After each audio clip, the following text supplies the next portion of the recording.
Hey guys, welcome to Off the Feed Podcast, another episode. We've got Dawson here. He is a personal trainer and content creator. We're gonna be talking about the good stuff today. We'll be talking about content creation, personal training, the gym, of course, and also a little bit of relationships. So let's get into it. Thank you for coming to the AMP Digital Media Studio. Yeah. Welcome. So my first question to you is, what got you started in the gym? Like, what was your big why? So my big why was I was just an 18-year-old kid, broke up with my first girlfriend, got my heart broken. Oh. You know, the old typical, I'm gonna get back at her, I'm gonna get in the gym and I'm gonna better myself and make her miss me. And then after going there for a few months, I realized like it's something I truly love for myself.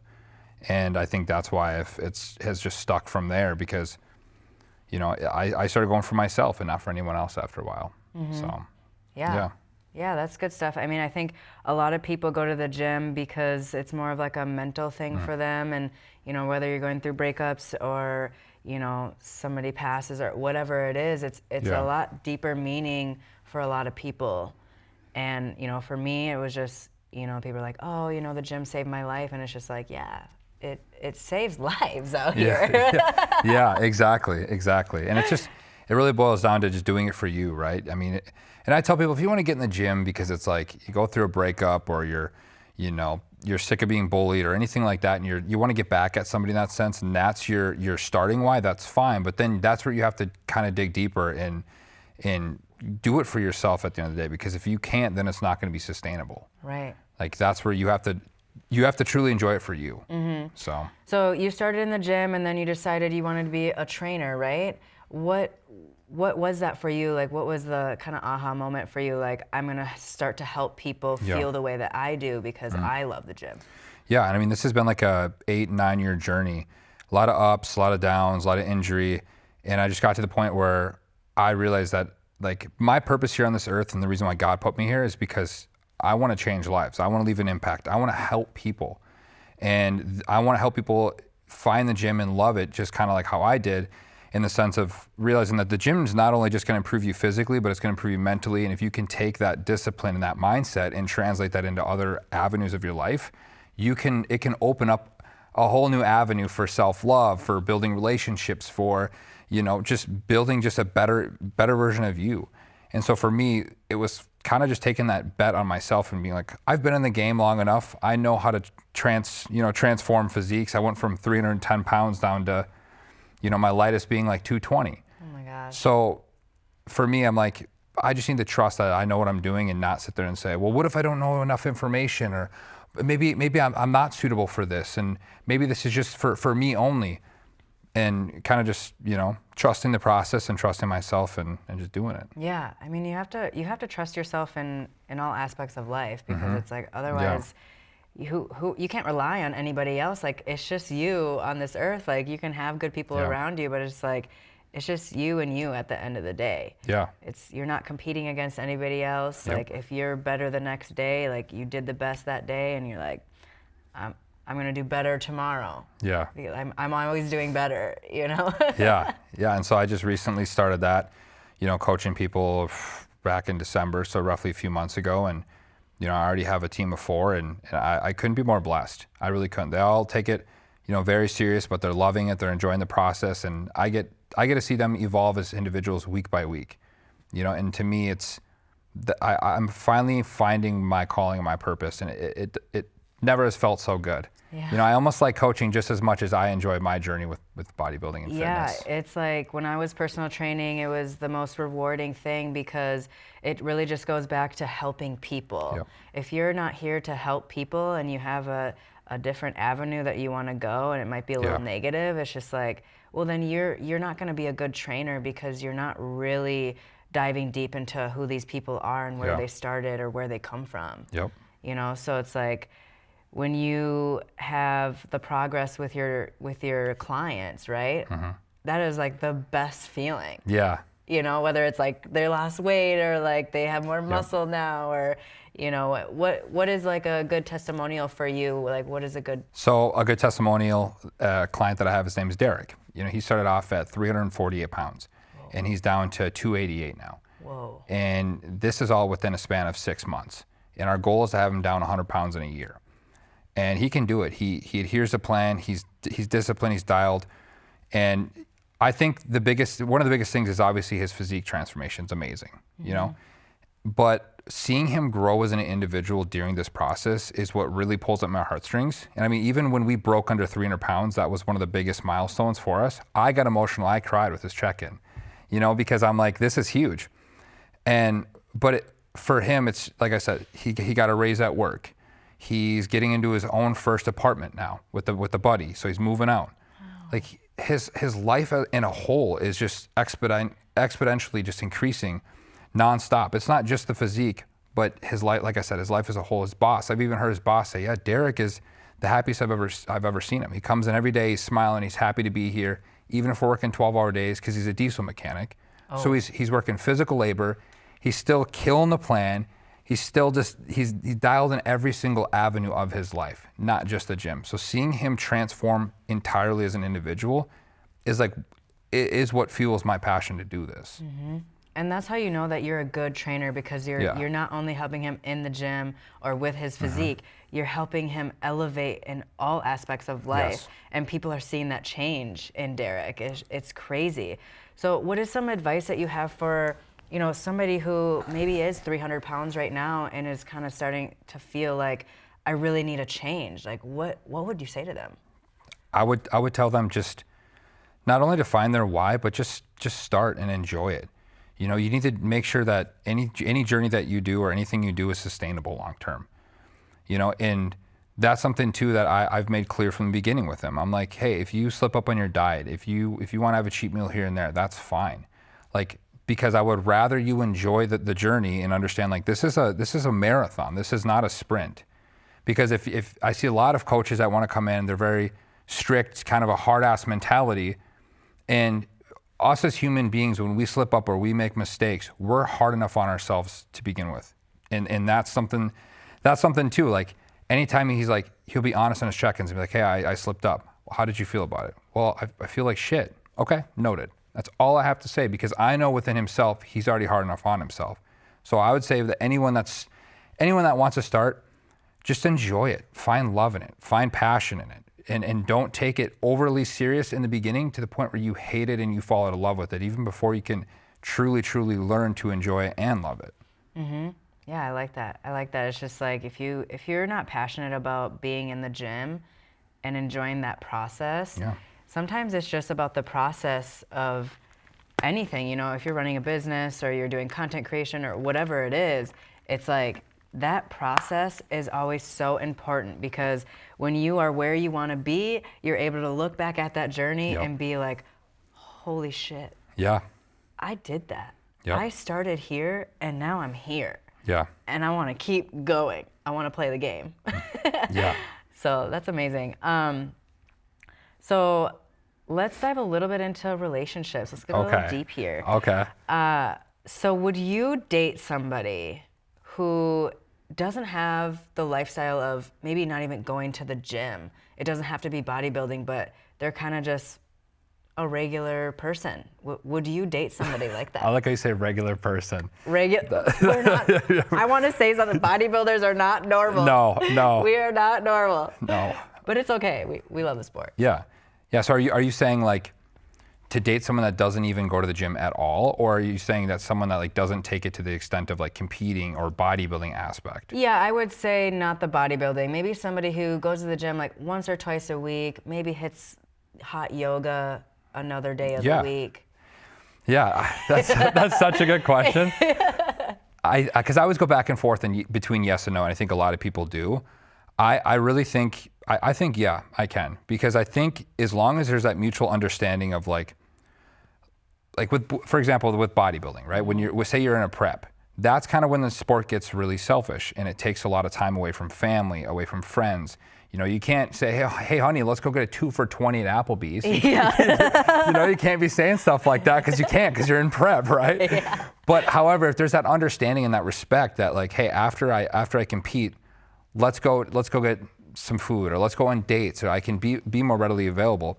And not saying you can't when you're in prep. I mean, at the end of the day, bodybuilding is a choice. You're not forced. Doesn't have a gun to your head saying you need to compete, you can't spend time with your family, you have to live in a box. Like, you can still spend time and enjoy it, you know, but it is going to hinder in the sense of like meals and enjoying a meal with them and everything and anything like that. But doesn't mean you can't go for a walk or anything like that. So I definitely think that as long as there's like the mutual understanding that, like, you know, it's, like I said, like say you're out to dinner and they're like, hey, you have to eat this with me or anything like that. Or they keep pushing the envelope of like, come on, you can't have a bite, or come on, you can't do this. But they just respect where you're coming from and there's that mutual understanding, then absolutely, yeah. Because they're gonna have things that they truly love and are passionate about that maybe I'm not passionate about to an extent where I'm like, oh my God, I want to revolve my life around just that niche hobby. Yeah. You know, but I'm still going to respect them and cheer for them and be their biggest cheerleader. So. Yeah, I like that. I like that perspective a lot. It's, I used to think like, oh, I need to date somebody that's a bodybuilder. It's just like, no, I just want somebody who is aligned with my values. And, you know, if they have yoga as a passion, all right, you go do that yoga and I'll be going to lift the weights. I've tried yoga and Me too. it kicked my ass, respectfully. It kicked your ass. And Pilates. I did Pilates as well and I got my butt kicked, but. It's insane. Like, though, it's a total different sport or whatever it is. Is that a sport? I don't even know. But really, I think to kind of summarize that question in a whole, I just want someone that just, you know, is my peace, is my rock, that I can lean into and that I can trust and I can be vulnerable with. And whatever they choose to do in their free time and excuse me, whatever they choose to do in their free time and whatnot, that's okay. And I'm going to support that as long as that's obviously reciprocated. But at the end of the day, I don't expect someone to be exactly like me, live the same exact life as I do, you know, because relationships, and this is kind of what I've said before, is it's merely just two people coexisting on a rock, but supporting each other in the process. Yeah. Like, I'm here to help make your journey better, and you're here to help make my journey a little bit better as well. And we're going to support each other's, you know, goals, ambitions, and passions in the process. But that doesn't mean that you have to be a chicken and rice connoisseur like me. but I mean, yeah, I guess that's just, so I think I could. I think I could. I like that. I always say kind of the same thing. It's just like, you know, there's two people, you live your separate lives, and then you have that life together. Yep. And you guys don't need to be identical, because that would be, for me at least, it would be a little annoying. Like, don't follow me around. Like, let me live my life. But I want to build something with somebody so bad, you know? So it's like, kind of like a prenup. right. Like a prenup without marriage, you know? It's just like, you're living those separate lives, but you're also, you know, you're chilling together. You're having a good time. You're making each other's lives a lot easier. It's not supposed to be super hard. And if it is hard, like, that's just a conversation to be had. Yeah, exactly. And I truly agree. Do you think social media has kind of made a negative impact on how relationships go nowadays?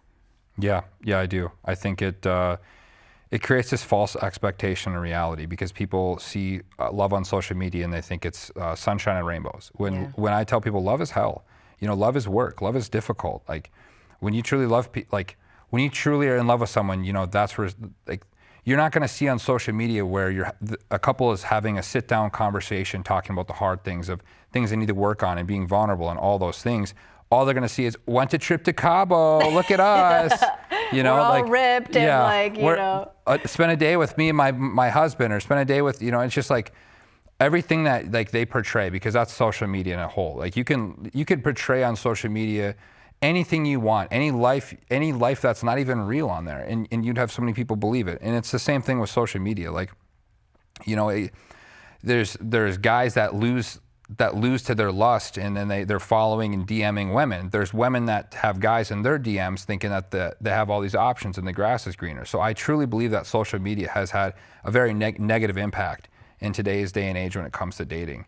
You know, because you think way back in the day, the only thing that couples really had to worry about was like, hey, honey, have a good day at work. I'll see you after work. They go, they do their job, they come back home, they eat dinner, they talk about their day, and they go to bed. You know, they didn't have social media kind of interfering with that. So yeah, I truly believe social media has had a negative impact on a lot of relationships. Yeah, I believe that too. That was a really good answer. I think, you know, also just like texting too, it's just like, just because we both have cell phones and stuff like that, like it doesn't mean that you have immediate access to me. Yeah. You know, and it kind of depends on the type of person you are in a relationship too, and you kind of have to know who your partner is as well. Like, you know, are you giving them the communication that they want? Is it too much? Is it too little? Like, what is there a compromise in there as well? But yeah, social media definitely gives a false perspective, because it's like, no, like, love is a choice. You choose to love somebody. It's not like, it's a feeling, but that feeling, it kind of fades in a way, you know? And then you're like, no, I'm choosing this person because I love all their flaws. I like their bad days. I like their good days. And I'm staying for the ride. Yeah. So. Yeah, and I think a lot of people, they get into it and they lose sight of that, you know, letting that person be who they want to be, that individuality. Like, you know, when you're, what's the famous saying? I'm going to butcher it, but when you're in love with someone, you have to fall in love with them like 20 different times, because people evolve, people change, right? You know, and so you can't expect the person to stay the same. Like, they're going to want to try new hobbies. They're going to want to try new hair colors. They're going to want to try just different things in life. And during that, that's where you have to kind of show up and be supportive in that, and not expect them to be exactly like you, or adhere exactly to like this idea that you have in your head. They're going to have off days. They're going to have, like I said, change their passions. They're not going to be the same exact person from the day you met them until the day you guys die, you know? People evolve. That's human nature. Yeah, and if they're not evolving, I would be like, peace. Exactly. Peace out. If you're not evolving, I can't stay. Exactly. Because I can't be way ahead, or like, you know, like, we can't do that. We got to grow together. Yeah, got to grow together. Absolutely. I love that. God, I had another question right in that other. Let her rip. Oh my gosh, what was it? God dang it. Oh, this is kind of a little hot take here. So, when do you think is the right time? Like, what is the biggest ick, I guess, for you in a relationship where you would be like, I'm separating from you, like, we're breaking things off? Okay, yeah, that is a hot take. that is a spicy question. Probably when respect fades, I would say, you know, because respect and loyalty, they lead and love obviously follows. So I think when respect fades, that's kind of when it's like, all right, peace out. You know, because so many people want to kind of test the waters to see what they can get away with, and see how they can push boundaries and push limits, and there isn't that respect there. So once that fades, I think that's when you have to kind of.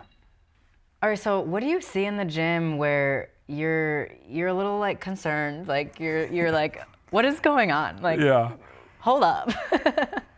Well, one, I think a lot of these companies that claim that they're these, you know, gym bodybuilding clothing companies, they're only making clothes that go up to 2XLs. And so I think that's a big joke in itself.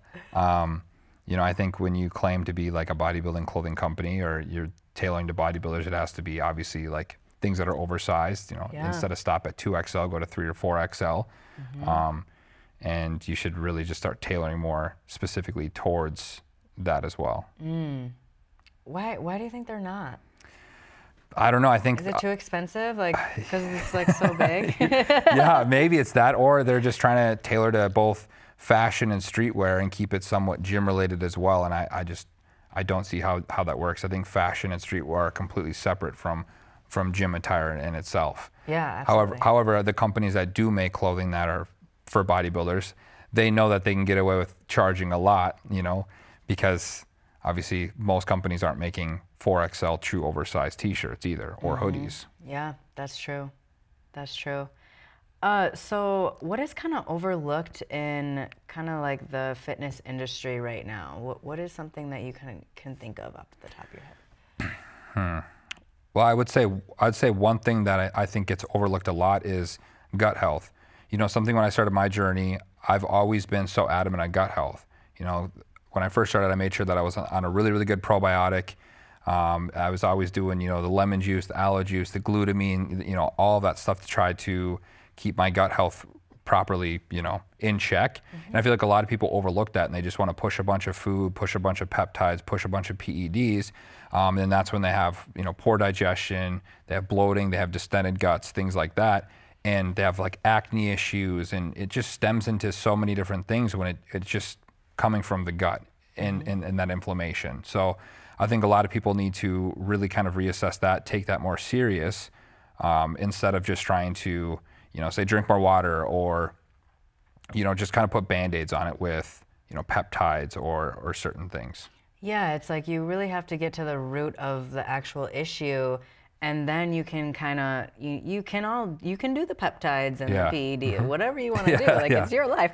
But what is the root cause of the acne or the bloating and all that kind of stuff? It's just like get to the root cause, and then you can go, crazy with whatever you want to do. Yeah. The gut is the second brain in the body, and there was an off season where I was eating 6,500 calories a day, and I got fluffy because obviously I wasn't utilizing cardio and digestion walks and things like that.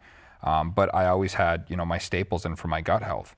And I think that's a huge reason why I never got a distended gut or, one of them, whatever they, GI gut or GH gut. They call it the GH gut. But really it's just, it's just not, doing proper things to keep your gut in check. But I credit that. That's why I can still pull a vacuum. I still have a decent waist when I cut down. Obviously, when I'm putting size on, I hold a lot of my fat in my midsection because I'm a former chunky individual. But yeah. So what is a vacuum for those of you that don't know? What is a vacuum? So it's where you pull your abdomen or your midsection in really tight to shrink your waist. And it almost looks like, my mom always goes, "That's gross, Dawson." She goes, "Where are your organs? Where are your organs? Don't do that. That's you're too skinny." And I'm like, "Mom, I'm not even in prep." She goes, "You're too skinny." And I'm like, "Mom, it's a cool pose." And she's like, "I don't like that. I don't like that." So I'm like, all right. That's what moms are for, to be like, hey, don't do that. Yeah, she's the best. She's been with me since the beginning of my journey, and she has supported me through every single obstacle. It was even hopping on TRT. It was when I tore my hamstring. She's always been there. So wow, that's amazing. I'm blessed to have the support I do with my journey. Amazing. So tell us a little bit about your journey when you first started from day one to now. Like what was that little snippet journey like?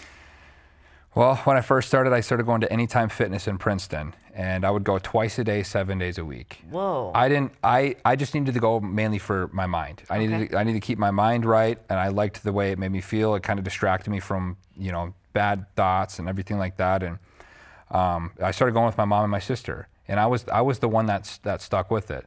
And through that, I would go at like 2 a.m. after bar close. And then I would go home, eat a meal, go to bed, wake up, go back to the gym, and then I'd obviously go work back at the bar at the time, which was difficult to sustain that kind of a job while I was trying to just get into the fitness and trying to be healthy. But yeah, and then obviously it just kind of evolved, and throughout the years, I got a coach, and that's kind of when I took it a little bit more serious, and I got a meal plan and a training plan, and at 24, I hopped on TRT because from 18 to 24, I had my blood work done every single year. My tests and estrogen were always very low. It never fully, I'll say, kicked on. Yeah. And doctors told me, "Yo, you're fine. You're in a normal range." And I was struggling really bad with like depression, ED, weight loss, just a bunch of stuff. And I was such a young kid. I shouldn't have struggled with that. So. Yeah. I hopped on at 24 on TRT, and that's kind of when I really, really just dug my heels in. I started training harder, dieting a little bit harder, and I started seeing actual progress for the first time in my journey. Wow. And then from there, I've just gradually, there's been times where I'll like take it serious, then I'd fall off. Take it serious, then I'd fall off. And I was like hot, cold, hot, cold. Oh, life's about balance. You got to have balance. And it wasn't up until April of last year where I truly made the decision. I'm like, you know what? I'm going all in. I'm going to compete. I have the physique for it. I have the dedication for it. I love this. Every time I pour all of my energy and efforts into the gym, I always get benefits throughout my entire life with it. So as of last year, planned to my heels, and I haven't looked back since. And I've been the most disciplined and dialed I've ever been in terms of fitness, and I've been the most happy. And obviously, I found God last year. I leaned into Him pretty heavy too, and so those things combined, I've really kind of taken a lot more serious, and just it's opened my eyes to a lot. Yeah, that's amazing. That's a really cool journey. I think we all start in the gym or bodybuilding for various different reasons in our life, and it's just like, I think it's all it's kind of a beautiful story every single time I talk to somebody on here, because it's just like every story is very similar in a way, but like very different. Yeah. And so I think it's just cool in the fitness industry where like we can all relate to each other in some sort of way. Yeah. Like I haven't met anybody at the gym where it's just like a negative experience. Yep. You know, the people that you get along with are just the people that you get along with, you know? Yeah. So, you know, I want to thank you for coming on the podcast, the Off the Feed podcast, and, you know, we've got to do this again because this was a hit, okay? This is a blast, and I really appreciate you having me on, and this is an absolute incredible setup. So, yeah, I'm always down to come back on and just kind of chat about more trending things and different topics. Let's do it. All right.